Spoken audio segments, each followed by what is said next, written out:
বাংলাদেশের সব থেকে বড় বিজনেসম্যান ভাই, কে কোথায় আছেন? আল্লাহর নামে কিছু দিয়ে যান, আল্লাহ আপনাদের উপকার করবে। ভাই ভাই ভাই, কয়টা টাকা ভিক্ষা দেন ভাই। আল্লাহ, এই ভাইটা আমারে মাত্র 10 টাকা দিয়েছে, তুমি ভাইটারে উপরে উঠাই নাও। কি ব্যাপার? ওইটা আমার বয়ফ্রেন্ড অভ্র না? ও এখানে বসে কি করতেছে? কই দেখি তো। এই কি ব্যাপার অভ্র, তুমি এখানে বসে কি করতেছো? ভিক্ষা করতেছো নাকি তুমি? এই রে, আমার গার্লফ্রেন্ড চলে আইছে, ও তো জানে না আমি ভিক্ষা করি, এখন কি হবে?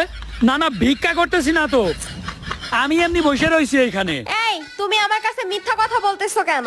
আমি দেখতেছি তুমি বসে ভিক্ষা করতেছো। ও বুঝছি, এতদিন তাহলে তুমি আমার সাথে মিথ্যা কথা বলছো না, যে তোমার বাড়ি আছে গাড়ি আছে, আসলে তো তুমি একটা ভিক্ষুক, তুমি তো ভিক্ষা করে খাও।